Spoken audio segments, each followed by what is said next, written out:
শীঘ্রই দেশে ফিরতে পারেন শেখ হাসিনা, এমনকি সক্রিয় হতে পারেন রাজনীতিতেও। শুনতে অবিশ্বাস্য মনে হলেও আন্তর্জাতিক রাজনীতি বিশ্লেষকদের একাংশ বলছেন, বাংলাদেশের রাজনীতিতে যে নেতৃত্ব শূন্যতা, সেটি একসময় শেখ হাসিনাকে দেশে ফিরে আসার পথ এবং রাজনীতি করার সুযোগ করে দেবে।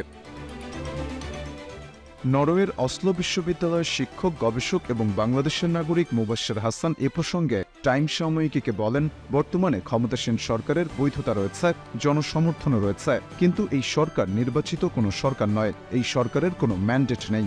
শেখ হাসিনা যদি চান তাহলে এই দুর্বলতাকে ব্যবহার করে একসময় দেশে ফিরে আসতে পারেন। এটা শুধুই সময়ের অপেক্ষা। যুক্তরাষ্ট্রের থিঙ্ক ট্যাঙ্ক সংস্থা উইলসন সেন্টারের পরিচালক মাইকেল কুগেলম্যানও এমনটা মনে করেন। টাইম সাময়িকীকে তিনি বলেন, বাংলাদেশ এবং বাংলাদেশের রাজনীতিতে শেখ হাসিনার প্রত্যাবর্তন শুধু সম্ভবই নয়, খুবই সম্ভব। কারণ পরিবারতন্ত্র দক্ষিণ এশিয়ার দেশগুলোর রাজনীতি ও রাজনৈতিক সংস্কৃতির অবিচ্ছেদ্য অংশ। যুগ যুগ ধরে দক্ষিণ এশিয়ায় এটি চলে এসেছে।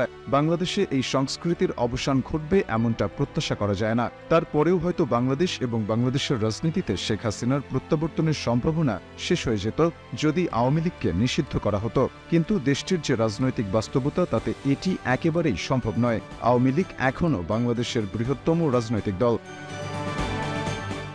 বাংলাদেশের থিঙ্ক ট্যাঙ্ক সংস্থা সেন্টার ফর গভর্নেন্স স্টাডিজের নির্বাহী পরিচালক জিল্লুর রহমান টাইম ম্যাগাজিনকে এ প্রসঙ্গে বলেন, যে পরিস্থিতিতে শেখ হাসিনা দেশ থেকে বিদায় নিয়েছেন এবং তার চলে যাওয়ার পর থেকে আওয়ামী লীগ যে অবস্থায় রয়েছে, তাতে আগামী এক দশকের মধ্যে বাংলাদেশের রাজনীতিতে আওয়ামী লীগ কোনো গুরুত্বপূর্ণ অবস্থানে থাকবে তা একেবারেই ভিত্তিহীন কল্পনা। তবে এই সরকার যদি সার্বিকভাবে ভেঙে পড়ে তাহলে যে কোনো কিছুই সম্ভব হতে পারে।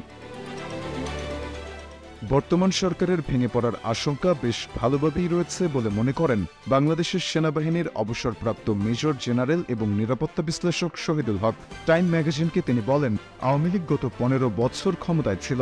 15 বছর অনেক দীর্ঘ সময়। এই সময়ের মধ্যে বাংলাদেশের পুরো আমলাতন্ত্র ও প্রশাসনকে নিজের মতো করে সাজিয়েছে দলটি। বর্তমান সরকার কয়েকজন চিহ্নিত আমলা ও কর্মকর্তার বিরুদ্ধে আইনগত ব্যবস্থা নিচ্ছে ঠিকই, কিন্তু পুরো প্রশাসনকে ঢেলে সাজানো এই সরকারের পক্ষে সম্ভব নয়। তাছাড়া প্রশাসন ঢেলে সাজাতে গেলে আমলাতন্ত্রের সঙ্গে দ্বন্দ্ব সৃষ্টি হবে। অন্তর্বর্তী সরকার পারতপক্ষে কোনোভাবেই এর ঝুঁকি নিতে চাইবে না। এই প্রশাসন এবং আমলাতন্ত্রই আওয়ামী লীগ এবং শেখ হাসিনাকে ফের রাজনীতিতে ফিরিয়ে আনবে। শেখ হাসিনার দেশত্যাগের পর তাৎক্ষণিক এক প্রতিক্রিয়ায় তার ছেলে সজীব ওয়াজেদ জয় বলেছিলেন তার মা আর রাজনীতিতে ফিরবেন না। পরে অবশ্য তা প্রত্যাহার করে নিয়েছেন তিনি। সম্প্রতি গুঞ্জন উঠেছে শেখ হাসিনার অনুপস্থিতিতে তিনি দলের হাল ধরবেন। তিনি সত্যি এ ব্যাপারে কোনো সিদ্ধান্ত নিয়েছেন কিনা জানতে চাইলে টাইম ম্যাগাজিনকে জয় বলেন, আমার কখনোই রাজনৈতিক উচ্চাকাঙ্ক্ষা ছিল না, কিন্তু বর্তমানে যে পরিস্থিতি, তাতে ভবিষ্যতে কি হয় তা কে বলতে পারে।